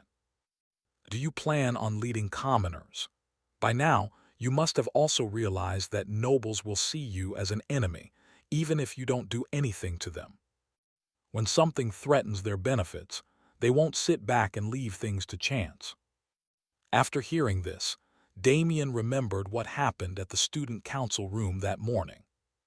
He knew it even then, he would eventually have to face them all. Edrin, was it? I know you have some ideas in your mind. In a week, clubs will start recruiting students from our year. I want you to gather anyone who holds similar thoughts. One more thing, I need you to gather information about what exactly nobles do to commoners. What exactly is this so-called suppression? If you're all serious about this, then give me a call during recruitment day. I'll come and meet you all. All three of them nodded seriously. They were already feeling glad that Damian hadn't refused them outright. Also, how long was I unconscious? Damian asked, since he didn't want to miss his weapon arts training. Not long, just an hour. The doctor who treated you said you'd wake up soon, so we stayed here just in case. Edrin replied. Clearly this guy was the one making decisions among the trio. I see. I'll head back to the dormitory to change my clothes. Before anyone could stop him, Damian was already moving out of the medical clinic. Silence enveloped the room again. Are you sure about this? Ronan asked Edrin. It was Edrin who made the decision to seek Damian out. All of them were said to be among the most talented commoner students this year, so it didn't feel right placing their hopes on someone they barely knew. Lysa also looked skeptical. She already knew that Damian was strong and hardworking, but entrusting their future to someone wasn't an easy thing to do. Trust me on this. Although Damian looks a little aloof, there wasn't one instance where he treated us with disdain.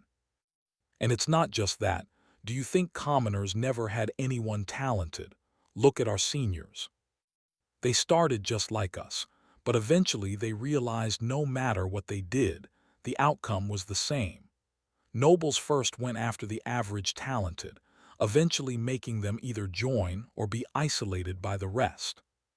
No one can change anything being alone. If all of our seniors failed to break their fate of being suppressed, why should we arrogantly think that we're any different?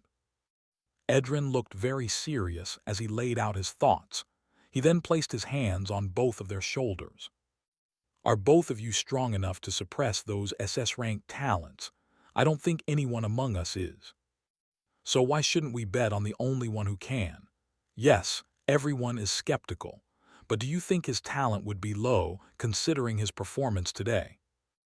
I was also a bit worried about my decision earlier, but after looking at that madman, I've come to realize one thing. What is it? Ronan and Lysa asked, puzzlement showing on their faces. Only a madman can challenge an entire social construct built over centuries. Edrin uttered those words with firm determination, flashing through his eyes behind his glasses. And I certainly don't want to become a subordinate of those filthy nobles. They. Damian stood in front of the mirror in his dormitory room. Sigh, these are completely ruined. Good thing the academy provided spare uniforms. Looking at his blood-soaked clothes, he sighed. Status. Name Damian Valcor. Age 15. Rank E right arrow E. Talent S. Core attributes. Strength 35 right arrow 45. Speed 34 right arrow 43. Stamina 40 right arrow 50. Vitality 35 right arrow 41. Aura E. Will 145 right arrow 149. Skills. Shooting B+. Hand combat B. Telekinesis E+. Aura control DD. Weapon arts. Omega Point S initiated. Abyssal Slaughter SS initiated. Looking at his status screen, his core attributes showed tremendous growth from the pressure he'd put on himself earlier. The pain was worth it. Damian smiled a little, looking at his E rank. He'd finally improved his physical qualities, which automatically increased his rank to his core level. Aura control has also risen. Till the club recruitment starts, I'll solely focus on my growth. Other matters can wait till then. As he closed his status screen, the memories came flooding back, uninvited, unrelenting. Damian's breathing quickened. He grabbed the axe from the side of his bed, his knuckles white around the handle. Boom! The first strike shattered the bed frame. Fucking. Another swing, wood splintered. Fucking. Again and again. Fuckkkkk. Even the reinforced academy materials couldn't withstand his fury. The bed collapsed into wreckage under the relentless barrage. His chest heaved. The axe slipped from his trembling fingers and clattered to the floor. Tears streamed down his face hot, bitter, unstoppable. I just stood there, his voice cracked, like a fucking coward watching him die. His legs gave out. He crumpled to the floor, clutching his head as if he could physically tear the memories out. He was dying, and all he cared about was me. Even then, even at the end, Damian's teeth ground together, so hard his gums split. The metallic taste of blood filled his mouth, but he didn't care. The physical pain was nothing compared to this. Minutes passed, or maybe hours. Time felt meaningless. Eventually, his breathing slowed. The tears dried on his cheeks, leaving cold tracks behind. Damian looked up at the ceiling, his eyes red and hollow. Then something shifted in his gaze. The anguish crystallized into something harder, colder. Power, his voice was barely a whisper, but it carried the weight of an oath. Brother, I won't disappoint you. He pushed himself to his feet, unsteady but resolute. Damian Valcor will become the very symbol of power. Each word came out deliberate, carved from stone. Never again will I be too weak to protect the people I love. He stared at the broken bed, the shattered wood, the axe lying among the debris. This is my promise to you. His fists clenched. So rest in peace, brother. Your death won't be in vain. The room fell silent. Only the sound of his steady breathing remained. The boy who had collapsed in grief was gone. What stood in his place was something forged in pain. Thanks for watching. Please subscribe and like the video and comment down if anything wrong in the story, and if have any suggestion to a new novel or want next part of any series, comment down. Our target is to get 1K subscriber. There will be SUPRISC for all of you. Stay tuned.